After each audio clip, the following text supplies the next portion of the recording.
Price the Lord. கர்த்தருடைய பிள்ளைகள் எல்லாரும் எப்படி இருக்கீங்களா? நல்லா இருக்கிறீங்களா? கர்த்தர் இன்னைக்கு கொடுக்கிற பிரசங்கத்தின் தலைப்பு வந்து பாத்துட்டீங்கன்னா, கர்த்தருக்கு கீழ்ப்படிதல்.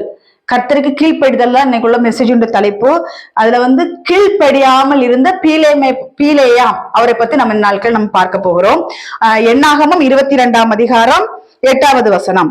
அவன் அவர்களை நோக்கி, ராத்திரிக்கு இங்கே தங்கியிருங்கள், கர்த்தர் எனக்கு சொல்லுகிறபடியே உங்களுக்கு உத்தரவு கொடுப்பேன் என்றான்.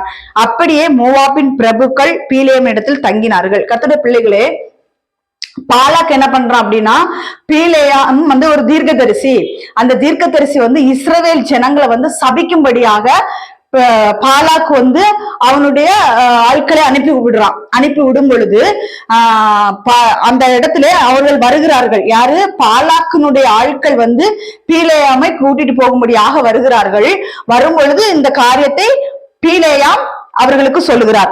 என்னாகம் 22:8ஆம் அதிகாரம். என்னாகம் 22ஆம் அதிகாரம் 8வது வசனத்திலே, அவன் அவர்களை நோக்கி, ராத்திரிக்கு இங்கே தங்கிருங்கள், கர்த்தர் எனக்கு சொல்லுகிறபடியே உங்களுக்கு உத்தரவு கொடுப்பேன் என்றான். பாருங்க, ஃபர்ஸ்ட் இந்த வார்த்தை வருது. கர்த்தர் என்ன சொல்றாரோ அதன்படிதான் நான் உத்தரவு கொடுப்பேன், அதை மாதிரி நான் எதுவுமே செய்ய மாட்டேன்னு சொல்லி பீலேயாம் அவர்களுக்கு உத்தரவு கொடுக்கிறார். அப்பொழுது அவர்கள் வந்து தேவனாகிய கர்த்தர் அந்த இடத்துல பீலேயாமுக்கு என்ன உத்தரவு கொடுக்கிறாருன்னு பாருங்களேன். எத்தனாவது வசனம்? என்னாகமம் 22ஆம் அதிகாரம் 12வது வசனத்துல, அதற்கு தேவன் பீலேயாமை நோக்கி, நீ அவர்களுடைய போக வேண்டாம். கர்த்தர் சொல்றாரு, பீலேயாம் கேட்கிறாரு, ஆண்டவரே நான் போகலாமா வேண்டாமா அந்த இடத்துக்குன்னு சொல்லி பாலாக்கு கூப்பிட்டு இருக்கிறானே, நாங்க போகலாமா வேண்டாமா என்று சொல்லி பீலேயாம் வந்து தேவனிடத்தில் விசாரிக்க போகிறார். அப்ப தேவன் சொல்லுகிறார், நீ அவர்களோட போக வேண்டாம், அந்த ஜனங்களை சபிக்கவும் வேண்டாம், அவர்கள் ஆசீர்வதிக்கப்பட்டவர்கள் என்றார். பாலாக் என்ன பண்றான்? இஸ்ரவேல் ஜனங்களை சபிக்கும்படியாக அங்க பீலேயாமே வர சொல்றாரு. ஆனா கர்த்தர் சொல்றாரு, நீ போகாத, அவர்கள் சபிக்கப்பட்டவர்கள் அல்ல, அவர்கள் ஆசீர்வதிக்கப்பட்டவர்கள் என்று தேவன் பீலேயாம் இடத்தில் சொல்லுகிறார். அப்பொழுது பீலேயாம் சரி என்று சொல்லி அவர்கள் எல்லாம் அனுப்பி விட்டுட்டாச்சு. அனுப்பி விட்டதுக்கு பிறகு மறுபடியும் பாலாக் என்ன பண்றான் அப்படின்னா, மறுபடியும் பீலேயாம் இடத்தில் ஆட்களை அனுப்புகிறான். அதுல ஒரு வசனம் குறிப்பிடப்பட்டிருக்கு. என்னாகமம் 22ஆம் அதிகாரம் 17வது வசனத்துல, உம்மை மிகவும் கனம் பண்ணுவேன். யார் சொல்லி அனுப்புறா? பாலாக் வந்து அவனுடைய ஆட்களிடத்துல பீலேயாம் இடத்துல வந்து சொல்லும்படியாக அனுப்பி விடுறா. பீலேயாமே, உன்னை நான் மிகவும் கனம் பண்ணுவேன் அப்படின்னு சொல்லி, நீர் வந்து எனக்காக இந்த ஜனங்களை சபிக்க வேண்டும் என்று சொல்ல சொன்னார்கள் என்றார்கள். தேவனுடைய ஜனங்களே, ஒரு வாட்டி கர்த்தரிடத்துல போய் பீலேயாம் கேட்டுட்டாரு, ஆண்டவரே நான் பாலாக்கு கூப்பிடுறான், நான் போலாமா வேண்டாமான்னு சொல்லி கேட்டதுக்கு தேவனாகிய கர்த்தர் ஜீவனின் அதிபாதியானவர் என்ன சொல்றாருன்னா, பீலேயாமே நீ போகாத, அவர்கள் ஆசீர்வதிக்கப்பட்டவர்கள், நீ அவர்களை போய் சபிக்க கூடாது என்று சொல்லிட்டாரு. அதோட முடிச்சு விடாம மறுபடியும் பாலாக்கு வந்து ஆட்களை அனுப்பும் போது அந்த இடத்துல என்ன மென்ஷன் பண்ணிருக்கு அப்படின்னா, உன்னை நான் மிகவும் கனம் பண்ணுவேன்னு சொன்ன உடனே பீலேயாம் விழுந்துட்டாரு. உன்னை நான் மிகவும் கனம் பண்றேன், நீ வா, எனக்காக அந்த இஸ்ரவேல் ஜனங்களை சபி என்று என்ன சொல்றான்? பாலாக் ஆட்களை அனுப்பி விடும் பொழுது பீலேயாம் என்ன பண்றாரு பாருங்களேன். 18வது வசனத்துல, பீலேயாம் பாலாகின் ஊழியக்காரருக்கு பிரதித்திரமாக, பாலாக் எனக்கு வீடு நிறைய வெள்ளியும் பொன்னும் தந்தாலும், சிறிய காரியமானாலும் பெரிய காரியமானாலும் செய்யும்படிக்கு என் தேவனாகிய கர்த்தரின் கட்டளை நான் மீறக்கூடாதுன்னு சொல்றாரு. அங்க நான் மிகவும் கனம் பண்றேன்னு சொன்ன யாரு? பாலாக்குடைய ஆட்கள் சொல்றாங்க. இங்க இவரு சொல்றாரு, நான் தேவனுடைய கட்டளை மீறக்கூடாதுன்னு சொல்லிட்டு அதுக்கு அடுத்த வசனத்துல சொல்றாரு பாருங்களேன். என்னாகமம் 22ஆம் அதிகாரம் 19வது வசனத்துல, ஆகிலும், அந்த அண்டர்லைன் பண்ணிக்கங்க, ஆகிலும் கர்த்தர் இனிமேல் எனக்கு என்ன சொல்லுவார் என்பதை நான் அறியும்படிக்கு நீங்கள் இந்த ராத்திரியில இங்கே தங்கி இருங்கள் என்றான். தேவனாகிய கர்த்தருடைய பிள்ளைகளே, கர்த்தர் வந்து நம்ம கிட்ட சில காரியங்கள் சொல்லுவார், இதை செய்யாதேன்னு சொல்லுவார். பாத்துங்க, இந்த பெண்ணு வேண்டாம் பாரு, இந்த பையன் வேண்டாம், திருமண காரியத்துக்கு இந்த பொண்ணு வேண்டாம், இந்த பையன் வேண்டாம். சில ஆட்கள் வந்து சில நிலங்களை வாங்குறதுக்காக இருப்பாங்க. அப்ப ஆண்டவர் சொல்வார், இந்த நிலங்களை வாங்க வேண்டாம், இங்க நீ வீடு வைக்க வேண்டாம், இந்த வீட்டுக்கு நீ வாடகைக்கு போகாத, இன்னார்ட்ட நீ இங்க போய் இதை பேசாத, அதை செய்யாத, இதை செய்யாதன்னு சொல்லும் பொழுது, ஆனா அவர்களுக்குள் ஒரு இச்சையின் கிரியை இருக்கும். பாத்துக்கங்க, ஒருவேளை அந்த பொண்ணு நல்ல நகை, நல்ல நட்டு, நல்ல பண வசதி, நல்ல கோடீஸ்வரியா இருப்பா. அப்ப இவங்களுக்குள்ள ஒரு இச்சையின் கிரிய தோன்றி அந்த பெண்ணை எப்படியாவது தனக்கு வசப்படுத்திக் கொள்ள வேண்டும், தன் மகனுக்கு கட்டி வைக்க வேண்டும் என்று ஒரு ஆசை நிச்சை. அப்ப ஆண்டவர் சொல்லுவாரு, வேண்டாம் மகனே, வேண்டாம் மகளே, இது உனக்கு செட் ஆகாது, உனக்கு இதை விட ஒரு பெஸ்டான ஒரு காரியத்தை நான் வச்சிருக்கிறேன்னா இவங்களுக்கு அது ஒத்துக்காது. மறுபடியுமாக போய் தேவனிடத்தில் கேட்கிறது, மறுபடியுமாக ஒரு 10-15 ஊழியக்காரர்களை பிடித்து வைத்து அவர்களிடத்தில் கேட்கிறது. இது தேவனுக்கு பிரியமில்லாத காரியம். கர்த்தர் ஒரு வாட்டி சொல்லிட்டாரா வேண்டாம். அதே மாதிரிதான் ஒரு பையன் கொஞ்சம் அழகா இருக்கிறான், கொஞ்சம் காரு வசதி பங்களாவோட இருக்கிறான் அப்படின்னா அது தேவனுக்கு பிரியம் இல்லைன்னா விட்டுறணும். ஒரு வாட்டி கர்த்தர் சொல்றாரா, அதுக்கு பிறகு தேவனிடத்துல போய் நம்ம கேட்கக்கூடாது. நம்ம போய் கேட்கக்கூடாது. ஏன்னா ஏசப்பா நமக்கு ஒரு காரியம் சித்தம் இல்லை அப்படின்னா அதை நம்மளை விட்டு ஒதுக்குவாரு. இங்க பீலேயாம் என்ன செய்யறாரு அப்படின்னா, கர்த்தர் ஒரு வாட்டி சொல்லிட்டாரு, பீலேயாமே நீ போக வேண்டாம், அவர்கள் ஆசீர்வதிக்கப்பட்டவர்கள், நீ போய் சபிச்சிராத அவங்கள அப்படின்னு சொல்லி ஆண்டவர் தடை பண்ணின பொழுதும் பீலேயாமை பாலாக்கு ரொம்ப கனம் பண்ணுகிறான் அப்படின்னு சொன்ன உடனே பாலாக்கு இந்த பீலேயாமுக்குள்ள ஒரு இச்சை தோன்றி நான் கனம் பண்ணப்படுகிறேன். இந்த ஒரு உதட்டளவுலதான், நீ வீடு நிறைய பொண்ணு கொடுத்தாலும் எதை கொடுத்தாலும் பணம் கொடுத்தாலும் நான் கர்த்தருடைய கட்டளை மீறக்கூடாதுன்னு சொல்றாரு பீலேயாம். ஆனாலும் மறுபடியும் கர்த்தர் எனக்கு என்ன சொல்லுவாரோ என்று நான் கர்த்தரிடத்தில் உத்தரவு கேட்கிறேன்னு சொல்லி யாரு பீலேயாம் போகிறாரு. கர்த்தர் அங்க என்ன சொல்லுகிறார் பாப்போமா? என்னாகமம் 22ஆம் அதிகாரம் 20வது வசனம். இரவிலே தேவன் பீலேயாம் இடத்துல அந்த மனிதர் உன்னை கூப்பிட்டு வந்திருந்தால் நீ எழுந்து அவர்களுடைய கூட போ, ஆனாலும் நான் உனக்கு சொல்லும் வார்த்தையின்படி மாத்திரம் நீ செய்ய வேண்டும் என்றார்.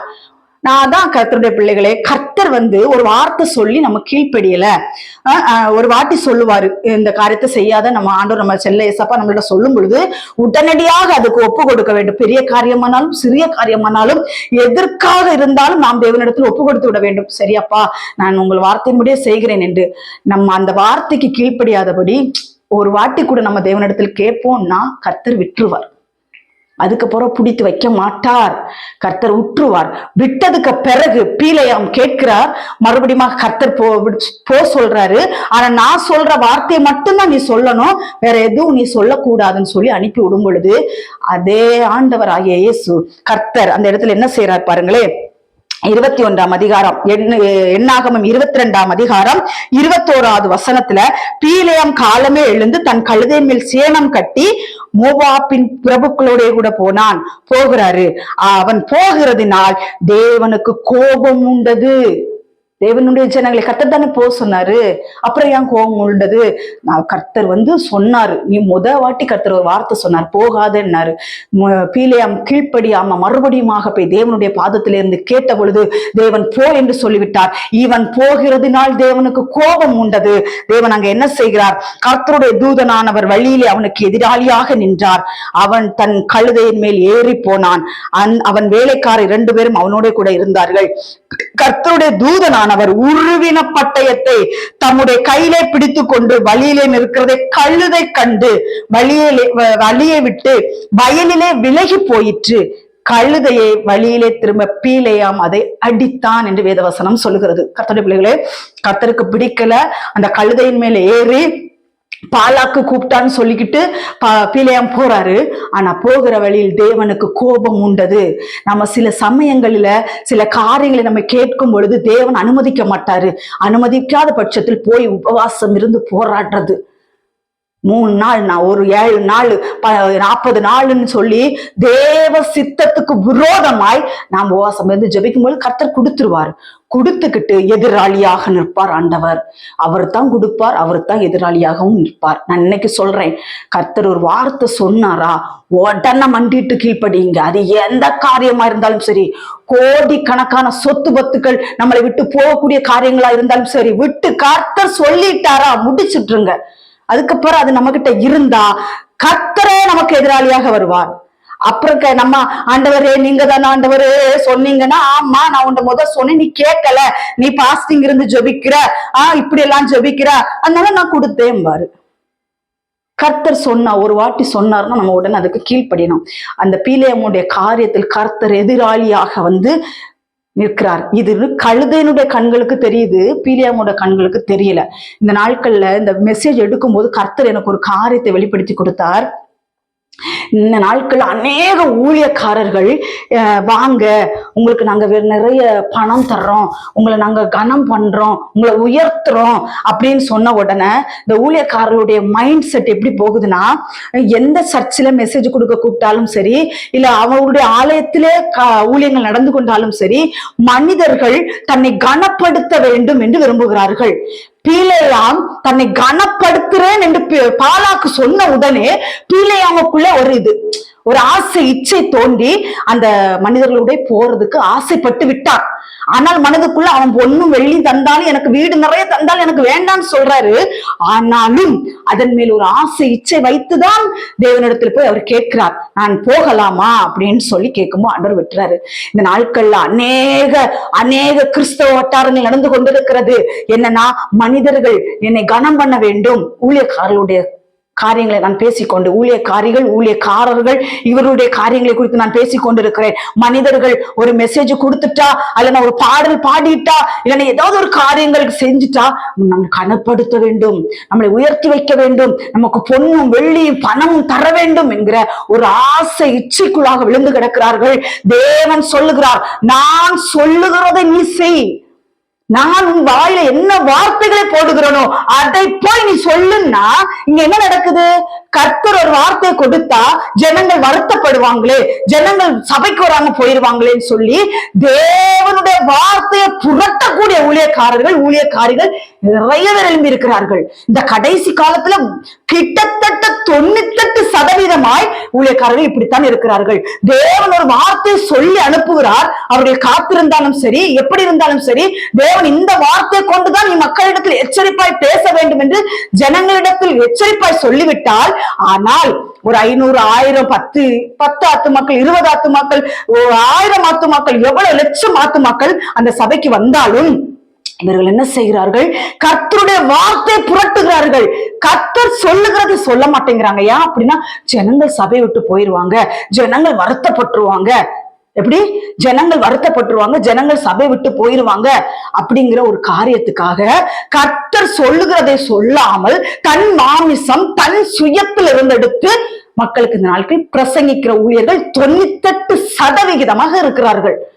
ஆமா, தேவனுடைய பிள்ளைகளை கர்த்தர் சொல்லுகிறத நம்ம சொல்லணும். இந்த நாட்கள்ல கடிந்து கொண்டு பேசுகிற வார்த்தைகள் இந்த நாட்களை சொல்லும் பொழுது மக்களுடைய மனப்பக்குவங்கள் எப்படி இருக்குதுன்னா, கர்த்தர் அன்பானவர் தானே, எதற்கு இப்படி இவ்வளவு தூரத்துக்கு கடிந்து கொண்டு கர்த்தர் பேசுவாரா அப்படிங்கிறது. கர்த்தர் எதை சொல்லுகிறார்? கர்த்தர் என்ன சொல்லுகிறார்? இந்த வார்த்தை யாருக்காக வெளிப்படுகிறது? 1000 பேர் இந்த வார்த்தைகளை கேட்டா அதுல 10 பேருக்கு இந்த வார்த்தைகள் தொடப்படும். மிச்சம் மக்களுக்கு என்ன செய்யும் அப்படின்னா, ஏன் இந்த வார்த்தை இப்படி வெளிப்படுகிறது, எதற்காகங்கிற ஒரு கோபமும் எரிச்சலும் பொறாமைகளும், இந்த மாதிரிப்பட்ட பெருமை நாவிகள் இருக்கிறவர்கள் கடிந்து கொள்ளுகிற வார்த்தைகளை ஏற்றுக்கொள்ள மாட்டார்கள். பெருமை நாவி அவர்களிடத்தில் கிரியை செய்யும். புரியுதா கர்த்தருடைய பிள்ளைகள்? அதனால இந்த பீலேயாம் என்ன செய்யறாரு அப்படின்னா, பீலேயாம் கர்த்தர் சொல்லுகிறாரு, பீலேயாமே நீ போகாதேன்னு சொல்லும் பொழுது பீலேயாம் கீழ்ப்படியாதபடிக்கு மறுபடியுமாக போய் தேவனிடத்தில் விசாரிக்கும் பொழுது தேவன் போக சொல்லுகிறார். அங்கே எதிராளியாக தேவன் வந்து நிற்கிறார். இந்த நாளுக்கு அநேக ஊழியக்காரர்கள் நினைச்சிட்டு இருக்கிறாங்க, நாங்க பலிபீடத்துல போய் கர்த்தருடைய வார்த்தையை தான் சொல்றோம் அப்படின்னு நினைக்கிறாங்க. ஆனால் கர்த்தர் சொன்ன வார்த்தை எது? கர்த்தர் சொன்ன வார்த்தை எது? மனம் திரும்புங்கள், பரலோக ராஜ்யம் சமீபித்திருக்கிறது. நாட்கள் அநேகருடைய வார்த்தை என்னன்னா, தேவன் எந்த இடத்திலேயாவது புதிய ஏற்பாட்டுல இயேசு கிறிஸ்து கடிந்து கொண்டாரா அப்படின்னு சொல்லி கேட்கிறாங்க. தேவன் கடிந்து கொண்டு பேசினார், அதிகாரம் உடையவராய் பேசினார். பைபிள் எடுத்து படிங்க. இந்த பைபிளை படிக்காத முட்டாள் ஜனங்கள் என்ன செய்வாங்க அப்படின்னா, இயேசு எதுலையாவது கடிந்து கொண்டாரா, பவுல் கடிந்து கொண்டாரா கேட்பாங்க. ஃபுல்லா என்னன்னா, அவங்களுக்கு வாக்குத்தத்த ஆசீர்வாத வசனங்கள் தான் அவங்களுக்கு தேவை. கடிந்து கொள்ளுகிறத கேட்கும் பொழுது ஏற்றுக்கொள்ள முடியாது. பைபிளை படிங்க, படிக்கும் பொழுதுதான் உங்களுக்கு உணர்வு உண்டாகும். அங்க ஆசீர்வாத செய்தி வருது, இங்க ஆசீர்வாத செய்தி, இங்க செழிப்பின ஆசீர்வாத செய்தி வருது, அதற்கு பின்னாக ஓடாதீர்கள். பைபிளை படிங்க. பைபிள் படிக்கும் பொழுதுதான் இந்த பைபிள் என்ன குறிப்பிடப்பட்டிருக்கிறது, கர்த்தர் சொல்லுகிற வார்த்தை எது, மனிதன் சுயமாய் எடுத்து பேசுகிற வார்த்தை எதுங்கிறது வெளிப்படும். இங்கே பீலேயாம் உன்னை கனம் பண்ணுகிறேன், உனக்கு வெள்ளியும் பொன்னும் வீடு நிறைய தருகிறேன்னு சொன்ன உடனே ஒரு இச்சை தோண்டி பீலேயாம் போகிறார். போகிற வழியில என்ன நடக்குது அப்படின்னா, அந்த இடத்துல கர்த்தர் அவனுக்கு எதிராளியாக வந்து நிற்கிறார். நிற்கும் பொழுது அந்த கண் வந்து அவனுக்கு அடைக்கப்பட்டிருக்கிறது. அந்த தான் நான் இங்க சொல்லுவேன், ஒருத்தன் வந்து கர்த்தருடைய வார்த்தைக்கு மீறி ஒருத்தன் செய்யறான் அப்படின்னா அவனுக்கு தேவனுடைய முகம் மறைக்கப்பட்டுரும். அவன் கண்கள் ஆவிக்குரிய குருடாகி விடும். கர்த்தருடைய பிள்ளைகளே, இங்க பீலேயாமுக்கு கண்கள் குருடாகி விட்டது. எந்த கண்கள்? ஆவிக்குரிய கண்கள் பீலேயாமுக்கு குருடாகி அவன் என்ன செய்யறான் அப்படின்னா, எதிரே நிற்கிற தேவதூதனை அவனால் பார்க்க முடியவில்லை. அந்த கழுதை பார்த்து விட்டது. இன்னைக்கு நாட்கள்ல அநேகர் சொல்றாங்க, ஊழியக்காரர்களை ஏன் குறை பேசி கொண்டிருக்கிறீர்கள்? கழுதையாகிய என்னை கொண்டு அவர்களை எச்சரிப்பு கொடுக்கிறார் ஆண்டவர். ஆனால் ஊழியக்காரர்களுக்கு கண் திறக்கப்பட மாட்டேங்குது. கண் திறக்கப்படல, குருடாகி இருக்கிறார்கள். எதிரே நிற்கிற தேவனுடைய வார்த்தையை கேட்டு கீழ்ப்படியாதபடிக்கு அவருடைய கண்கள் குருடாக்கப்பட்டிருக்கிறது. கழுதையாகி எங்களை கொண்டு பேசும் பொழுது அவர்களுக்கு அது பொறுக்க முடியல. கழுதைகளை கல்லெறிய வேண்டும், கழுதைகளை அடித்து கொள்ள வேண்டும், இப்படிப்பட்ட வார்த்தைகள் எல்லாம் வருகிறது தேவனுடைய ஜனங்களே. அதுல கர்த்தர் அந்த இடத்திலே எதிராளியாகி வந்து நிற்கும் பொழுது அங்கே கழுதை அந்த தேவதூதனை காண்கிறது. கண்டு ஒதுங்குகிறது. ஒதுங்கும் பொழுது பீலேயாம் என்ன சொல்றார் பாருங்க. எண்ணாகமம் 22ஆம் அதிகாரம் 24வது வசனத்துல, கர்த்தருடைய தூதனானவர் இரு புறத்திலும் சுவர் வைத்திருந்த திராட்சை தோட்டங்களின் பாதையிலே போய் நின்றார். கழுதை கர்த்தருடைய தூதனை கண்டு சுவர் ஓரமாய் ஒதுங்கி பீலேயாமின் காலை சுவரோடு நெருக்கிட்டு திரும்பவும் கழுதை தான் அடிக்கிறாரு பீலேயாம். 2வது வாட்டி அடிக்கிறாரு. 2வது வாட்டி கழுதை அடிக்கிறாரு. இன்னும் பீலேயாமோட கண் திறக்கப்படல. எதிரே நிற்கிற தேவதூதனை அவருடைய கண் காணவில்லை. ஏனென்றால் அவர் பாவம் செய்கிறார், தேவனுக்கு விரோதமான பாவம் செய்கிறார். இஸ்ரவேல் ஜனங்களை சபிக்கும்படியாக பீலேயாம் போய் கொண்டிருக்கும் பொழுது இங்க என்ன நடக்குது அப்படின்னா, தேவதூதன் எதிராளியாக வந்து தேவன் வந்து எதிராளியாக நிற்கும் பொழுது அந்த கழுதையுடைய கண் திறக்கப்பட்டு அந்த கழுதை காண்கிறது. பீலேயாமுடைய கண் காணவில்லை. 2வது முறையாக அந்த கழுதை அடிக்கிறார். அப்பொழுது கர்த்தருடைய தூதன் அப்புறம் போய் வலதுபுறமும் இடதுபுறமும் விலக வழி இல்லாத இடுக்கமான இடத்திலே நின்றார். கழுதை கர்த்தருடைய தூதனை கண்டு 3வது முறையா கழுதை கர்த்தருடைய தூதனை கண்டு பீலேயாமின் கீழ் படுத்து கொண்டது. பீலேயாம் கோபம் உண்டவனாகி கழுதை தடியினால் அடித்தான் என்று வேதவசனம் சொல்லுவது. 3வது முறையும் பீலேயாம் கழுதை அடிக்கிறார். அடிக்கும் பொழுதுதான் அங்க என்ன நடக்குது தெரியுமா கர்த்தருடைய பிள்ளைகளே? என்னாகமும் 22ஆம் அதிகாரம் 28வது வசனம், உடனே கர்த்தர் கழுதையின் வாயை திறந்தார் இருக்கு. கழுதை எங்கேயாவது பேசியிருக்கா? நம்ம இந்த ஊர் உலகத்துல எல்லாம் இருக்கிறோம், எங்கேயாவது கழுதை பேசுதா? கழுதை பேசும். கர்த்தருக்கு விரோதமா ஒருவன் தேவனுடைய வார்த்தைகளுக்கு கீழ்ப்படியாதபடிக்கு தேவனுக்கு புறம்பான காரியங்களை ஒருவன் செய்வானானால் கழுதையாகிய என்னை கொண்டும் கழுதையாகிய இன்னும் அநேகரை கொண்டும் தேவன் பேசுவார். கழுதை அடிக்கிறதுக்கு 1000 பேர் எழும்பினாலும் தேவன் கழுதையை கொண்டுதான் பேசுவார். அடி வாங்கும், கழுதை அடி வாங்கும், உத வாங்கும், எல்லாம் வாங்கும். ஆனாலும் கழுதையின் கண்களை திறந்த தேவன் கழுதையின் வாயையும் திறந்தார். கழுதையின் வாயை திறந்த உடனே கழுதை என்ன சொல்லுகிறது பாருங்களேன். உடனே கர்த்தர் கழுதையின் வாயை திறந்தார். அது பீலேயாமை பார்த்து, நீர் என்னை இப்பொழுது 3 தரம் அடிக்கும்படி நான் உமக்கு என்ன செய்தேன் என்றது. கழுதை பேசுது, எப்பா உன்னை நான் தூக்கிட்டு சுமக்கிறேன், ஆனா நான் என்ன அடிக்கும்படிக்கு நான் என்ன தப்பு செஞ்சேன்னு சொல்லி கேக்குது கழுதை. நாட்கள்ல கேட்கிறோம், என்ன தப்பு நாங்க செய்யறோம்? கர்த்தருடைய வார்த்தை தானே நாங்க உபதேசிக்கிறோம். கர்த்தர் என்ன சொல்றாரு அதை தானே நான் போதிக்கிறோம். யாரா இருந்தாலும் போதிக்கிறோம். அந்த போதிக்கும் பொழுது யாருக்கு அதிகமாக குத்தப்படுது? இந்த நாட்கள் அநேகர் எங்களுக்கு போன் பண்றது, அநேகர் வாட்ஸ்அப் மெசேஜ் பண்றது, அநேகர் கமெண்ட்ஸ் பண்றது. என்ன அப்படி பண்றாங்க அப்படின்னா, ஆப்போசிட்டா பண்றாங்க. ரொம்ப இந்த மியூசிக்கை வச்சு நான் மெசேஜ் கொடுத்திருக்கும் போது அநேகர் கொந்தளிச்சு வந்தாங்க. அநேகர் கொந்தளிச்சு தவறான ஆபாசமான வார்த்தைகள் எல்லாம் பேசினாங்க. பொம்பளை ஊழியக்காரி ஒருத்தி, அந்த ஒரு ஊழியக்காரி என்ன பண்றாங்க அப்படின்னா, அந்த வார்த்தை அவர்களுக்கு மிகவும் குத்தப்பட்டு விட்டது. அப்ப அவர்களுடைய சபைகள் அப்படிப்பட்ட அருவருப்பான காரியங்கள் நடக்குது என்றுதான் நான் நம்புகிறேன். ஏனென்றால் நம்ம கொடுக்கிற மெசேஜ் அந்த காயங்கள் படுது அப்படின்னா, அப்ப அவங்க அந்த காரியங்கள் அங்க நடைபெறுகிறது என்றுதான் அர்த்தம். ரொம்ப கடுமையான வார்த்தைகள், ரொம்ப கொச்சையான ஆபாசமான வார்த்தைகள். பெண் ஊழியக்காரி நான் எதிர்பார்க்கவே இல்லை இந்த சகோதரி இப்படி பேசுவார்கள் என்று. அவ்வளவு தூரத்துக்கு பேசினார்கள். கர்த்தருடைய வார்த்தை பலமாய் பகிரங்கமாய் வெளிப்படும், இன்னும் வெளிப்படும், இனிமேலும் வெளிப்படும். கர்த்தர் சொல்லுகிற வரைக்கும் பகிரங்கமான வார்த்தைகள் வெளிப்படும் என்று கர்த்தர் எச்சரிப்பா இந்த நாட்களில் சொல்லுகிறார். இங்க கழுதையை பீலையம் அடிக்கிறார், கழுதை பேசுகிறது, கழுதையின் வாயை கர்த்தர் திறந்தார். இன்றைக்கு அநேக கழுதையினுடைய வாய்களை கர்த்தர் திறந்து கொண்டிருக்கிறார். பீலையமை போன்ற பெரிய பெரிய ஊழியக்காரர்கள், பிரஸ்திபெற்ற ஊழியக்காரர்கள் தேவனுக்கு விரோதமான வார்த்தைகளை பேசும்பொழுது கழுதையாகிய எங்களை கொண்டு தேவன் நிச்சயமாய் பேசுவார். கழுதைகள் நீங்க அடிப்பீங்க, என்ன வேணாலும் பண்ணுங்க, ஆனா கழுதை கொண்டுதான் கர்த்தர் பேசுவார். ஆப்போசிட்ட நீங்க என்ன வேணாலும் பண்ணுங்க, ஆனாலும் கழுதை கொண்டு கர்த்தர் பேசுவார். அங்கே கழுதை கொண்டு கர்த்தர் பேசுகிறார். நான் என்ன குற்றம் செய்தேன், என்னை எதற்கு 3 தரம் என்னை அடித்தாய் அப்படின்னு கழுதை கேட்கிறது. அதுல என்னாகமம் 22ஆம் அதிகாரம் 29வது வசனம். அப்பொழுது பீலேயாம் கழுதையை பார்த்து, நீ என்னை பரியாசம் பண்ணி கொண்டு வருகிறாய். இந்த நாட்கள்ல கர்த்தருடைய வார்த்தையை கொடுக்கும் பொழுது அநேகருக்கு அது பரியாசமாக தோன்றுகிறது, பைத்தியமாக தோன்றுகிறது. அப்படிதானே? கடிந்து கொண்டு வார்த்தைகள் வரும் பொழுது பைத்தியக்காரி பேசுறா, மெண்டல் பேசுது, அது தப்பான வார்த்தைகள்.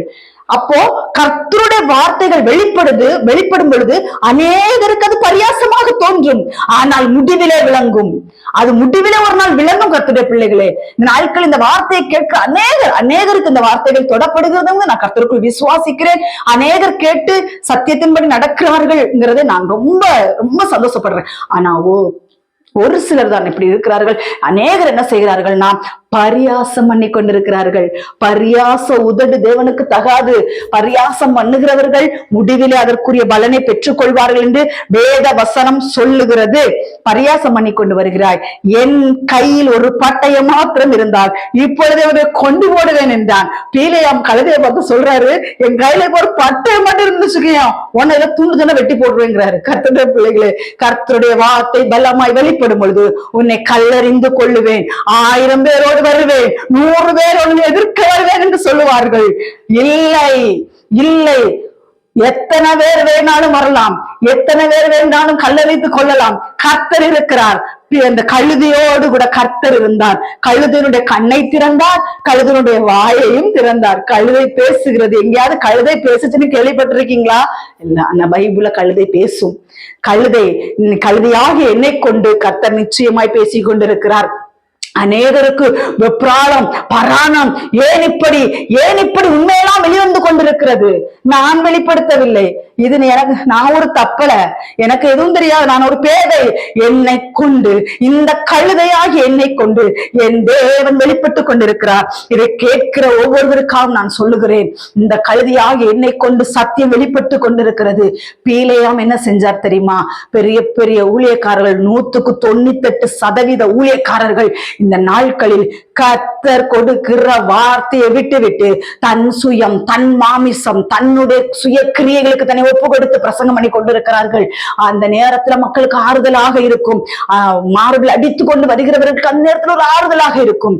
ஆனாலும் அந்த ஆறுதல் கொஞ்சம் சொற்ப நேரத்துல அது மறைந்து போகிறதுக்கு காரணம் என்னன்னு ஒரு சீக்ரெட் சொல்லித்தரட்டா? கர்த்தருடைய வார்த்தை தேவன் கொடுக்கிற வார்த்தையாக இருந்தால் உங்களை சீர்திருத்துகிற வார்த்தை. நீங்கள் சீர்திருந்தும் பொழுது குடும்பத்தில் இருக்கிற பிரச்சனை மாறும், நீங்கள் கண்ணீர்கள் மாறும், துக்கங்கள் மாறும், வேதனைகள் மாறும். நீங்க சும்மா நீ ஆசீர்வாதமா இருப்பாய், நீ உன் துக்கம் சந்தோஷமாய் மாறும், நீ அப்படி இருப்ப இப்படி இருப்ப, கண்ணீரோடு இருக்கிறாயா, வேதனையோடு இருக்கிறாய், இப்படி எல்லாம் வார்த்தைகள் கேட்கும் போது ஒரு 10 நிமிஷம் 15 நிமிஷம் ஆறுதலா இருக்கும். அப்புறம் என்ன செய்யும்னா மறுபடியும் அந்த வேதனை நமக்குள் பெருகிறதுக்கு காரணம் என்ன தெரியுமா? அது தேவன் கொடுத்த வார்த்தை அல்ல. தேவன் கொடுத்த வார்த்தையா இருந்தால் என்ன நடக்கும் தெரியுமா கர்த்தருடைய பிள்ளைகளே? ஆறுதலோடு தேற்றுதலோடு நம்ம முழுமையாக அந்த காரியங்கள் வழி நடத்தும். முதல்ல நம்மள்ட்ட ஆண்டவர் நம்ம தேற்றப்படணுமா, நம்ம ஆற்றப்படணுமா, நம்ம துக்கம் சந்தோஷமாய் மாறணுமா? கர்த்தருடைய பிள்ளைகளே, நம்ம முதலாவது செய்ய வேண்டியது நம்மளை முழுமையா தேவனுக்கு ஒப்பு கொடுக்கணும்.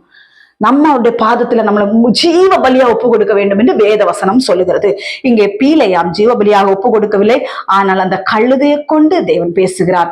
கழுதையை கொண்டு பேசும்போது கழுதை கேட்க, ஏப்பா என்ன அடிச்ச, என்ன எதுக்கு அடிச்ச, 3 தடவை நீ அடிச்சு போட்டியே, உனக்கு என்ன துரோகம் செஞ்சேன்னு சொல்லி கழுதை கேட்கும்போது, நீ என்னை பரியாசம் பண்ணி கொண்டு வருகிறாய், என் கையில் பட்டய மாத்திரம் இருந்தா உனக்கு கொண்டு போடுவேன்னு சொல்லி பீலையாம் சொல்லுகிறார். சரி, என்னாகமும் 22ஆம் அதிகாரம் 30வது வசனம். கர்த்தர் பீலேயாமை நோக்கி, நீ என்னை கை கொண்ட காலம் முதல், கழுதை பீலேயாமை நோக்கி, நீர் என்னை கை கொண்ட காலம் முதல் இந்நாள் வரைக்கும் நீர் ஏறின கழுதை நான் அல்லவா, இப்படி நான் எப்போதாகிலும் உமக்கு செய்தது உண்டா என்றது. அதற்கு அவன் இல்லை என்றான். கழுதை கேக்குது, ஒண்ணு நான் எப்பமா இப்படி அடிச்சிருக்கேன், நான் எவ்வளவு துரோகம் பண்ணி இருக்கிற, நீ என்ன பட்டினி போட்டிருப்ப. கழுதை கேக்குது, நீ எனக்கு அந்த எக்ஸாம்பிளா நான் சொல்றேன், என்ன நீ பட்டினி போட்டிருப்ப, எனக்கு தண்ணி கொடுத்துருக்க மாட்டேன், இப்பெல்லாம் இருந்துப்போ நான் உன்னை என்னைக்காவது அடிச்சனா, நான் இப்போ நான் எந்த தப்புமே செய்யாத பொழுது நீ என்ன அடிச்சியே அப்படின்னு சொல்லும் பொழுதுதான் 31வது வசனத்துலதான் பீலேயாமோட கண் திறக்கப்படுது. அப்பொழுது கர்த்தர் பீலேயாமின் கண்களை திறந்தார். அதுவரைக்கும் பீலேயாம் குருடாதான் இருந்திருக்கிறாரு, ஆவிக்குரிய குருடா இருந்திருக்கிறாரு. எப்ப பீலேயாமுட கண்களை திறந்தாரோ, பலியிலே நின்று உருவின பட்டயத்தை தம்முடைய கையிலே பிடித்திருக்கிற கர்த்தருடைய தூதனை அவன் கண்டு தலை குனிந்து முகம் குப்புற விழுந்து பணிந்தான் என்று வேதவசனம் சொல்லுகிறது. அநேகருடைய கண்கள் குருடாக்கி வச்சிருக்கான் சாத்தான். அநேகருடைய கண்கள் பொருளாசை, பெண்ணாசை, பொன்னாசை எல்லாத்தையும் கொண்டு அநேக ஊழியக்காரிகளுடைய கண்களை பிசாசானவன் குருடாக்கி வைத்துக் கொண்டிருக்கிறான். எதிராளியாக வந்து முன்னே நிற்கிற உருவின பட்டயத்தை வைத்துக் கொண்டிருக்கிற தேவனாகிய கர்த்தருடைய தூதனை பார்க்காதபடிக்கு அவருடைய கண்கள் குருடாக்கப்பட்டிருக்கிறது, ஆவிக்குரிய குருடாக்கப்பட்டிருக்கிறது, குருட்டாக்கப்பட்டிருக்கிறது. ஏனென்றால் கர்த்தருடைய வார்த்தைக்கு செவி சாய்க்காதபடிக்கு அவருடைய செவிகள் மந்தமாகி, கண்கள் குருடாகி, வாய்கள் ஊமையாகி போய்விட்டது. ஆவிக்குரிய ஊமை. என்னன்னா கர்த்தர் சொல்லாத வார்த்தை எல்லாம் சொல்றது. கர்த்தர் இப்படி சொன்னாரு, தீர்க்க தரிசனம், கிண்டல், நக்கல், நையாண்டி பலிபீடத்துல நின்னு கர்த்தருடைய வார்த்தையை கொடுக்கும்போது ஏதாவது ஒரு வசனம் இருக்குதா? நக்கல் பண்ணாரு, நையாண்டி பண்ணாரு. கர்த்தருடைய வார்த்தையை கொடுக்கும் போது பலமா கொடுக்கணும். ஆவியானவர் எப்படி பேசுவாரு? பலிபீடத்தில் நடக்கிற காரியங்கள், நக்கல், நையாண்டி, பரியாசம், கிண்டல், இதெல்லாம் ஆண்டவர் சொல்ல சொன்னாரா? ஜீவ பலியாக பலிபீடத்திலே நம்மை சுட்டரித்து கொண்டுதான் பலிபீடத்திலே நாம் ஏற வேண்டும். ஷோ காட்டுறதற்காக நம்மளை பலிபீடத்தில் ஆண்டவர் ஏற்ற மாட்டார். நல்லா புரிஞ்சுக்கோங்க. ஷோ காட்டுறதுக்கோ இல்லைன்னா வேடிக்கை காட்டுறதுக்கோ. சிம்சோனுடைய கண்கள் பிடுங்கப்பட்டு, இங்க பீலேயாமுடைய கண்கள் பிடுங்கப்பட்டு, பீலேயாமுடைய கண்கள் குருடாக்கப்பட்டு கழுதையை போட்டு அடிக்கிறார். அங்க இவரு சிம்சோன் என்ன செய்யறாருன்னா 2 கண்களையும் பிடுங்கப்பட்டு வேடிக்கை காட்டி கொண்டிருந்தார். இந்த நாட்கள் அநேக ஊழியக்காரிகள் கண்கள் பிடுங்கப்பட்டு வேடிக்கை காட்டுகிறவர்களாக காணப்பட்டு கொண்டிருக்கிறார்கள். ஆமா, நிறைய பேர் எழும்பிட்டாங்க. அதான் சொன்னோம்ல, அப்படியே சொன்னோம், 198% எழும்பி விட்டார்கள். தேவனுக்கு பிரியமில்லாத காரியங்களை செய்கிறவர்கள் எழும்பி விட்டார்கள். இங்கே கர்த்தர் வந்து பீலேயாமின் கண்களை திறக்கிறார். திறந்த உடனே கர்த்தருடைய தூதன் உருவின பட்டயம், நான் இன்னைக்கு சொல்லுவேன், உருவின பட்டயம்னா 1 செகண்ட் ஆகாது. இன்னைக்கு நான் சொல்றேன், கர்த்தர் ஏதோ விளையாட்டு பொம்மை மாதிரி இன்னைக்கு நிறைய பேர் யூஸ் பண்ணிக்கிட்டு இருக்கிறாங்க, விளையாடுறாங்க. கர்த்தரை வச்சு சீடியை கொடுத்து, கர்ச்சிப்பை கொடுத்து, பிஸ்ஸில் அடிச்சு, சிரிப்பு உண்டு பண்ணி, இந்த மாதிரிப்பட்ட அநேக காரியங்கள், ஆட்டம் போட்டு பாட்டு பாடுறது. கர்த்தருடைய இன்னைக்கு உண்மையில நான் ஒண்ணு ஓப்பனா சொல்ல போனா, கர்த்தருடைய பாட்டுக்கும் சினிமா பாட்டுக்கும் வித்தியாசம் தெரியல. எது கர்த்தருடைய பாட்டு, எது சினிமா பாட்டுங்கிற வித்தியாசம் தெரியல. ஆட்டம், அரைகுறை ட்ரெஸ்ஸை போட்டுட்டு கிறிஸ்துவ பாடல்கள், ஆட்டம், தேசித்தனத்தின் ஆவி, விபச்சாரத்தின் ஆவி, இதெல்லாம் இது பீலேயாம் செய்த காரியத்தை போலலாம் இருக்குது. கர்த்தர் சொன்னா நீங்க அதுக்கு முரண்பாடா செஞ்சுட்டு இருக்கிறீங்க. கர்த்தர் சொல்லுகிற வார்த்தையை சொல்லுகிறத ஏற்றுக்கொள்ள மாட்டாங்க. கர்த்தர் பீலேயாமுடைய கண்களை கர்த்தர் திறந்தார். திறந்த உடனே உருவின பட்டயத்தோடு நிற்கிற தேவதூதனை பார்த்து மண்டிட்டு பணிகிறார் பீலேயாம். அப்பொழுது கர்த்தர் சொல்லுகிற வார்த்தை, கர்த்தருடைய தூதன் அவன் நோக்கி, நீ கழுதை இதனுடைய 3 தரம் அடித்தது என்ன? உன் பலி எனக்கு மாறுபாடா இருக்கிறதுனால் நான் உனக்கு எதிரியாக புறப்பட்டு வந்தேன் என்று வேதவசனம் சொல்கிறது. இந்த நாட்கள் அநேகருக்கு தேவன் எதிரியாக இருக்கிறார். நீங்க சொல்லலாம், தீர்க்க தரிசனம் சொல்லலாம், வாக்கு தத்தம் சொல்லலாம், என்ன வேணாலும் சொல்லலாம். ஆனால் தேவன் உங்களுக்கு எதிரியாக நின்று கொண்டிருக்கிறார். உங்களை நீங்கள் ஆராய்ந்து பாருங்கள். அது எப்பேற்பட்ட ஊழியக்காரர்களா இருக்கலாம், நீ எவ்வளவு பெரிய பணபலம் உள்ளவனா இருக்கலாம், நீ எவ்வளவு பெரிய பட்டம் பெற்றவனா இருக்கலாம், நீ யாரா வேணாலும் இருந்துட்டு போ, உன்னை நீ ஆராய்ந்து பாரு. கர்த்தர் சொல்லுகிற வார்த்தையை தான் நீ ஜனங்களுக்கு சொல்லுகிறாயா? இல்லைன்னா உனக்கு பணம் வேணும், பொருள் வேணும், அந்தஸ்து வேணும், வீடு நிறைய அடுக்கி தங்க கட்டிகளா வைக்கணும், இந்த மாதிரிப்பட்ட ஒரு சூழ்நிலையில் நீ வாழ்ந்து கொண்டு இருக்கிறாயா? தேவன் எப்படி இருந்தாலும் நம்மளை போஷிக்க வல்லவராய் இருக்கிறார். எப்படி நம்ம அவர் அழைச்சிட்டாருன்னு அவர் நம்மளை நடத்திடுவாரு. நம்ம பணத்துக்கு பின்னாடி போகக்கூடாது, பணம் நம்ம பின்னாடி வரணும். நம்ம எப்போதுமே பணத்துக்கு அடிமையா இருக்கக்கூடாது, பணம் நமக்கு அடிமையா இருக்கணும். ஊழியக்காரிகளுக்கு நான் சொல்லுகிற காரியம், பணம் நம் காலுக்கு கீழே தான் இருக்கணும். எப்போதுமே பணம் நம்மை ஆளுகை செய்யக்கூடாது, பணத்தை நாம் ஆளுகை செய்யணும். இந்த நாட்களில் பணம் அநேகர் ஆளுகை செய்து கொண்டிருக்கிறது. அநேக ஆடம்பரங்கள் வெள்ளி பிரகாரமாகவே காணப்பட்டு கொண்டிருக்கிறது. தேவன் இந்த காரியங்களை அருவருக்கிறார் என்று வேதவசனம் சொல்லுகிறது.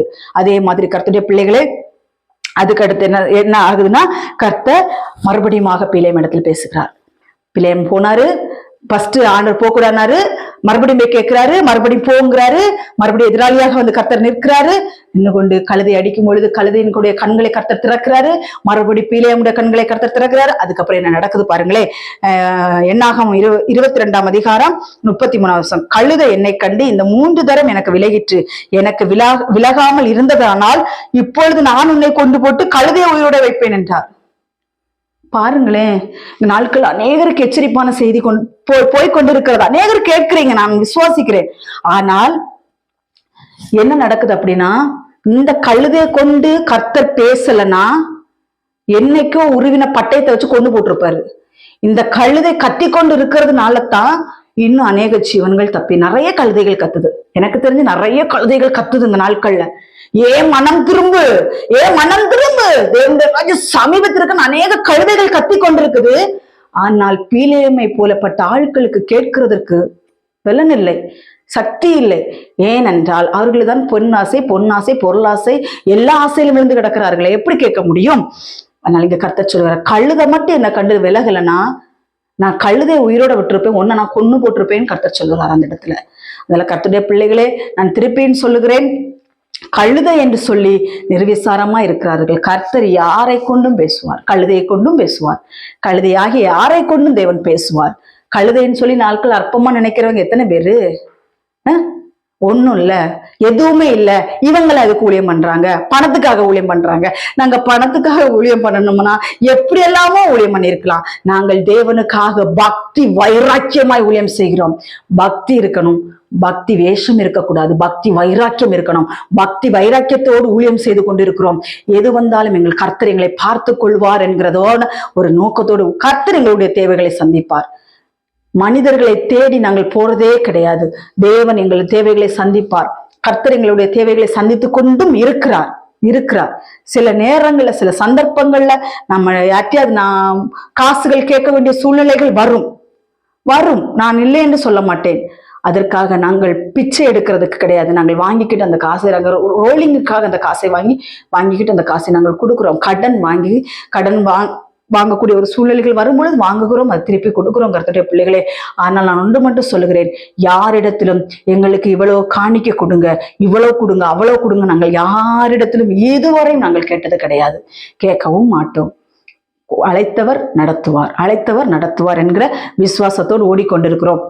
இங்க கர்த்தர் சொல்லுறா, உன் வழி எனக்கு மாறுபாடா இருக்குது பிலேயாமே, அதனாலதான் நான் உனக்கு எதிரியாக நான் வந்து நின்றேன் என்று கர்த்தர் சொல்லுகிறார். நீ 3 தடவை அடிச்ச, அந்த கழுதை மட்டும் அந்த இடத்துல வழி விட்டு இருந்துச்சுன்னா நான் ஒன்ன கொன்னு போட்டிருப்பேன்னு சொல்லி தேவதூதன் சொல்லுகிறார். இந்த நாட்கள்ல கர்த்தருடைய பிள்ளைகளை ரொம்ப கேர்ஃபுல்லா இருங்க. எந்த ஊழியக்காரன், எந்த ஊழியக்காரி கர்த்தருடைய வார்த்தையை போதிக்கிறாங்க, எந்த இடத்துல நம்மளை பக்தி விருத்தி, நம்மளை ரொம்ப பரிசுத்தமா எந்த வார்த்தை மாத்துது அப்படிங்கிறத நீங்க ஆராய்ஞ்சு பாருங்க. எப்பவுமே நீங்க ஆசீர்வாதத்தை தேடி போகாதீங்க. நான் திருப்பியும் சொல்றேன், உங்களுக்கு ஆசீர்வாதம் தேவையா, கர்த்தருடைய வார்த்தைக்கு கீழ்ப்படிங்க. முதலாவது கீழ்ப்படிங்க, முதலாவது தேவனுடைய ராஜ்யத்தை தேடுங்க, முதலாவது தேவனுடைய ஏசப்பாவை முதல்ல தேடுங்க. அவருக்காக அவர் எதை விரும்புறாரு? நான் ஒண்ணு கேட்கட்டா, கர்த்தர் இந்த பூமியில வந்து ரத்தம் சிந்தினார்ல, உங்களை ஆசீர்வதிக்கவா ரத்தம் சிந்தினாரு கேக்குறேன்? அவர் உடம்புல ஒரு சொட்டு ரத்தம் இல்லாதபடிக்கு சிந்தி கொடுத்தாரு. வாரினால் அவ்வளவு அடிப்பட்டாரு, காரி உமிழ்ந்து துப்பப்பட்டாரு. யோசிச்சு பாருங்க, முள்முடி சூட்டப்பட்டாரு, எவ்வளவு பாடுகள் நமக்காக பட்டாரு. எல்லாமே நம்மளை ஆசீர்வதிக்கிறதுக்கா இல்ல நம்ம பாவத்தை மன்னிக்கிறதுக்கா? நம்மளுடைய பாவங்கள் அனைத்தையும் அவர் சுமந்து நமக்காக ரத்தம் சிந்தி மறித்து 3ஆம் நாள் உயிர்த்தெழுந்தார். நான் இன்னைக்கு சொல்லுவேன், அவர் வந்து இந்த பூமியில மனுஷ ரூபத்துல வந்தது காரணமே நம்மளுடைய பரிசுத்தத்துக்காகத்தான். நம்மளை பரிசுத்த ஆக்குறது அவருடைய ஒரே நோக்கம். அதுதான் சொல்றாரு, முதலாவது தேவனுடைய ராஜ்யத்தை தேடுவோம். பரலோக ராஜ்யம் போறதுக்கு நமக்கு என்னென்ன குறைபாடுகள் இருக்கு அதை சீர்படுத்தும் போது மற்ற காரியங்களை தேவன் பார்த்து கொள்வார். கர்த்தருடைய பிள்ளைகளே, இந்த காரியங்களே எந்த ஒரு ஊழியக்காரிகள் எந்த ஒரு காரியத்தை உங்களுக்கு காணிக்க பெட்டியில கொண்டு நீ இவ்வளவு காணிக்க போடு உன்னை தேவன் ஆசீர்வதிப்பார்னா நம்பாதீங்க. அப்படி கிடையாது. முதலாவது தேவனுக்கு பயப்படுங்க.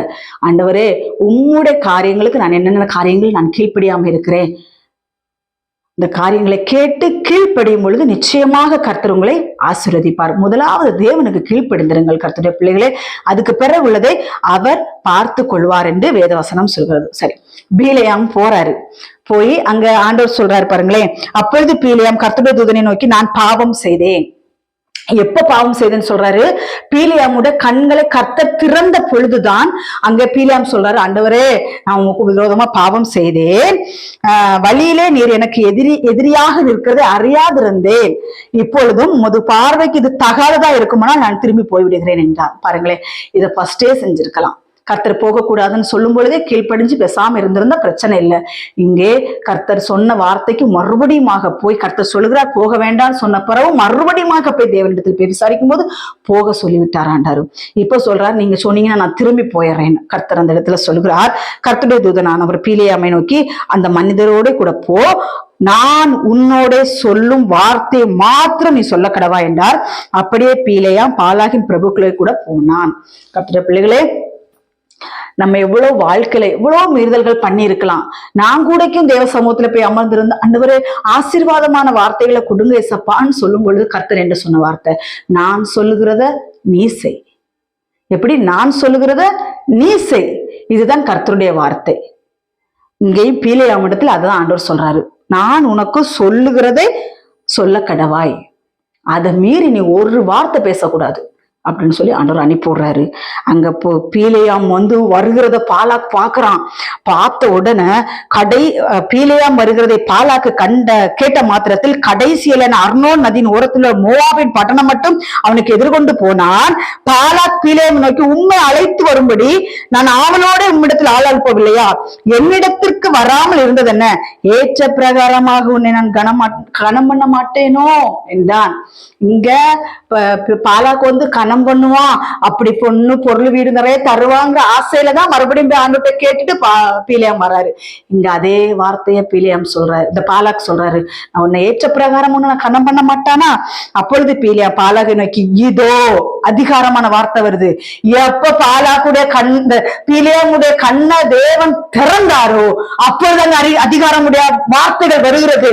பாலாக் பீலேயாம் நோக்கி, உண்மை என்னாகமம் 22ஆம் அதிகாரம் 38வது வசனம். அப்பொழுது பீலேயாம் பாலாகை நோக்கி, இதோ உம்மிடத்திற்கு வந்தேன், ஆனாலும் ஏதாயிலும் சொல்லுகிறதற்கு என்னாலே ஆகுமோ? தேவன் என் வாயிலே அழிக்கும் வார்த்தைகளையே சொல்லுவேன் என்றான். கர்த்தர் என்ன சொல்லுகிறாரோ, என் வாயில் கர்த்தர் என்ன வார்த்தைகளை அருள்கிறாரோ அதை மாத்திரம் சொல்லுவேன், வேற எதுவும் சொல்ல மாட்டேன். அப்ப பாலாக்கு நினைச்சிட்டான், ஓ சரின்னு சொல்லிட்டு அப்புறம் உள்ள கதை இதெல்லாம் பாருங்க. என்னாகும் 23ஆம் அதிகாரத்துல நீங்க முழுவதும் படிங்க, ரொம்ப டைம் ஆயிரும். அது ஃபுல்லா படிச்சு நம்ம இது விளக்கம்னா நான் ரொம்ப டைம் ஆயிரும். அந்த இடத்துல பாலாக் பீலேயாமை அழைக்கிறார். ரொம்ப சந்தோஷமா அழைக்கிறாருன்னா, இஸ்ரவேல் ஜனங்கள் சபிக்க போறாரு பீலேயாம்னு சொல்லி ரொம்ப சந்தோஷமா அழைக்கும் போது எத்தனை முறை பலிபீடம் கட்டி பள்ளி செலுத்தி அந்த சபிக்கும்படியாக பீலேயாம் போகும்போது தேவன் ஆசீர்வாதமான வார்த்தைகளை தேவன் அவருடைய பீலேயாமுடைய வாயிலை போடுகிறார். இஸ்ரவேல் ஜனங்கள் ஆசீர்வதிக்கப்பட்டவர்கள், ஆசீர்வதிப்பார்னு சொல்லி எல்லா இடங்களிலும் ஆசீர்வாதத்தை சொல்லி முடிஞ்சோன்னா பீலேயாம் பாலாக்கு என்ன பண்றாரு பாருங்களேன். என்னாகமும் 24ஆம் அதிகாரம் 11வது வசனம். ஆகையால் உன் இடத்துக்கு ஓடி போயிரு, நான் உன்னை கனம் பண்ணுவேன் என்றேன், நான் உன்னை மிகவும் கனம் பண்ணுவேன் என்றேன், நீ கனமடையாதபடிக்கு கர்த்தர் தடுத்தார் என்றான். பிலேயாம பார்த்து பாலாக்கு சொல்றாரு, நீ ஓடி போயிரு. அதுக்கு முன்னாடி வந்துரு பிலேயாமே, நீ வந்துருன்னு சொல்லி அழைச்ச பாலாக்கு இப்ப பிலேயாம பார்த்து ஓடி போயிரு, இங்க நிக்க கூடாது, நீ நான் உன்னை கனம் பண்ண நினைச்சு கர்த்தர் அதை தடுத்தார். தேவனுடைய ஜனங்களே, கர்த்தர் கனம் பண்ணுகிற விதம் வித்தியாசமா இருக்கும், மனிதன் கனம் பண்ணுகிற விதம் வித்தியாசமா இருக்கும்.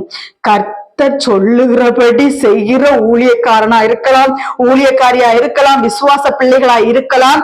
கர்த்தர் சொல்லுகிறபடி செய்கிறவர்களுடைய கனம் பெரிதா இருக்கும். அதே சமயத்தில் மனிதர்கள் தன் சுய இச்சையில் தன்னுடைய சுய இன்பத்தை செய்ய விரும்புகிறவர்கள் என்ன செய்வார்கள் என்றால், கர்த்தருடைய கனத்தை அடையாமல் போய் விடுவார்கள். மனிதர்கள் கொடுக்கிற கனத்தை எதிர்பார்த்து தேவன் கொடுக்கிற ஆசீர்வாதத்தை இழந்து போவார்கள். அங்கே தாவீது என்ன செஞ்சார் அப்படின்னா, தேவனுக்கு கீழ்ப்படியாதபடிக்கு யுத்தத்துக்கு போகாமல் உட்பரிகையின் மேல் உலாவிக் கொண்டிருந்தான். அங்கே அவனை பாவம் ஆட்கொண்டது. இந்த நாட்களிலே தேவனுடைய சத்தத்துக்கு கீழ்ப்படியாதபடிக்கு யார் யார் இருக்கிறார்களோ அவர்களுக்கெல்லாம் தேவன் எதிராளியாக வந்து நின்று கொண்டிருக்கிறார். நீங்க நினைக்கலாம், நான் கேட்கறதெல்லாம் பெற்றுக்கொள்கிறேன், நான் எல்லாமே ஆசீர்வாதமாக இருக்குதுன்னு நினைக்கிறீங்களா? இன்னைக்கு சொல்லுவேன், கர்த்தர் எனக்கு கற்றுக் கொடுத்த பாடம் என்னன்னா, நான் ஒரு வாட்டி சொல்லுவேன், இதை செய்யாத. சிலவங்க எனக்கெல்லாம் செல்லு நோண்டக்கூடாது, அந்த காரியங்கள் எனக்கு கர்த்தர் நான் தான் ஆண்டவருக்குள்ள அதிகமா நெருங்கி வர வர வர வர வர வர ஆண்டவர் அவருடைய ரூபத்திலே நம்மளை மாற்றி விடுவார். எனக்கு ஒரு சகோதரியை தெரியும். அந்த சகோதரி இப்ப புதிதாக ரட்சிக்கப்பட்டிருக்கிறார்கள். அந்த சகோதரி ஆண்டவர் நடத்துகிற விதமே வித்தியாசம். ஒவ்வொரு காரியத்திலும் ஆண்டவர் அவர்களுக்கு போதித்து நடத்தி கொண்டிருக்கிறார். ரொம்ப ஆடம்பரமாக வாழ்ந்தவர்கள், உலகத்துக்குரிய காரியங்கள் அவ்வளவு இதா இருந்தவர்கள். நாட்கள் கர்த்தர், அதான் சொல்றல, கர்த்தருக்குள்ள ஒருவர்கள் வருவாரானால் கிறிஸ்தவர்களாக அநேகர் வாழ முடியும். கர்த்தருடைய பிள்ளைகளே, உலகத்தில் இருக்கிற அத்தனை பேரும் எனக்கு இயேசுவை தெரியும், நான் இயேசுவின் பிள்ளைன்னு சொல்லிக்கலாம். ஆனாலும் கிறிஸ்துவுக்குள் வாழ்பவனே கிறிஸ்தவன். கிறிஸ்தவன் என்று பெயர் வைக்கிறவன் அல்ல, கிறிஸ்துவுக்குள் வாழ்பவனே கிறிஸ்தவன். கர்த்தர் யாரை ரொம்ப நேசிக்கிறார்? அவர் வார்த்தைகளுக்கு கீழ்ப்படுகிறவர்களை ரொம்ப நேசிக்கிறார். பழைய பாவத்தை வெறுக்கிறவர்களை தேவன் ரொம்ப நேசிக்கிறார். இன்னைக்கு சொல்லுவேன், சினிமா பாடல்களா இருக்கலாம், ஆபாசமான ஆடை அலங்காரங்களா இருக்கலாம், உலக பிரகாரமா இருக்குமோ நீங்க எப்படி வேணாலும் இருந்திருக்கலாம், அது தேவன் மன்னிச்சிருவார், கண்டும் காணாதவரா இருப்பார். ஆனால் ரட்சிக்கப்பட்ட பிறகு, தேவனை அறிந்த பிறகு, இன்னும் அரகுற ட்ரெஸ் தான் நீ போட்டுட்டு இருப்பியா? இன்னும் லிப்டிக்கு, இன்னும் மேக்கப், பியூட்டி பார்லர், இதெல்லாம் போய்கொண்டிருப்பேன் என்றால் இன்னும் நீ ஆண்டவரை அறியவில்லை. ஆண்டவர் நீ ஊழியம் செய்யலாம், விசுவாசியாக இருக்கலாம், நான் கிறிஸ்தவன் என்று கிறிஸ்தவள் என்று பெயர் எடுத்துக்கொண்டிருக்கலாம், இன்னும் நீ தேவனை முழுமையாக அறியவில்லை. நீ தேவனை முழுமையாக அறிந்தாய் என்றால் பிறருக்கு அழகாக தோன்றதுக்கு உனக்கு ஆசைச்சைகள் வராது. எப்படி தேவனுக்கு பிரியமா இருக்கலாம்? தேவன் எந்த அழகை விரும்புவார், தேவன் எதை விரும்புகிறார் என்கிற ஒரு ஆசையோடு நாம் இலக்கை நோக்கி ஓடுவோம். தேவனை முழுமையாய் அறியாதவர்கள் தான் இன்னும் இந்த உலகத்துக்குரிய ஒத்த வேஷத்தை தரித்து கொண்டிருப்பார்கள். போட்டிகள், பொறாமைகள், எரிச்சல்கள், கோபங்கள், இந்த மாதிரிப்பட்ட விபச்சாரங்கள், வேசித்தனங்கள், இந்த மாதிரிப்பட்ட காரியங்கள் யாரிடத்தில் எல்லாம் இருக்கிறதோ அவர்கள் இன்னும் தேவனை அறியவில்லை. ஒருவன் தேவனை அறிந்தவனா இருந்தால் அவன் இந்த உலகத்துக்கு செத்தவனாயிருப்பான். அதான் ஒரு வசனம் இருக்குது, 1 யோவான்ல இருக்குன்னு நினைக்கிறேன். அது ஆண்டவர் சொல்லியிருக்கிறாரு, உலகத்தில் உள்ளவைகளிலும் அன்பு கூறாதிருங்கள். ஒருவன் உலகத்தில் அன்பு கூர்ந்தால் அவனிடத்தில் பிதாவின் அன்பு இல்லைன்னு சொல்லிட்டாரு. அதனால கர்த்தருடைய பிள்ளைகளே, எவன் இந்த உலகத்துல அன்பு கூர்ந்திருக்கிறான்னு நம்ம பாத்திரலாம். எப்படி பாத்திரலாம் அப்படின்னா, அவளுடைய நடை, அவனுடைய ஒரு ஆணோட ஒரு பெண்ணோட நடை உடை அலங்காரங்களை வைத்து இவள் கிறிஸ்தவளா இல்ல யாருன்னுங்கிறத தெரிஞ்சிடலாம். அதனால ஒருவனுடைய வழி கர்த்தருக்கு பிரியமா இருக்குமானால் அவனுடைய முக துருவம் தேவதூதனை போல மாறிக்கொண்டிருக்கும். அவனுடைய முகத்தை பார்த்தால் இது தேவதூதனுடைய முகம். ஸ்தேவானை பார்த்து சொன்னாங்கல்ல, மோசையை பார்த்து சொன்னாங்கல்ல, தேவதூதனுடைய முகம் போல் மாறிவிடும் கர்த்தருக்கு உண்மையா இருக்கிறவர்களுக்கு. மற்ற ஆட்கள் எல்லாம் பார்த்தா விபச்சாரம் வேசித்தனம் செய்கிறவள மாதிரி இருக்கும். ஆமா, ஓப்பனாவே நான் சொல்லிடுறேன். அதனால தேவனுடைய ஜனங்களே, ஒரு கர்த்தருக்கு பிரியமான வழி எது? கர்த்தருக்கு பிரியமா யார் ஊழியம் செய்யறா, கர்த்தருக்கு பிரியமா யார் கர்த்தருடைய வழியில் நடக்கிறாங்கிறது பார்த்தாலே தெரிஞ்சிடும்.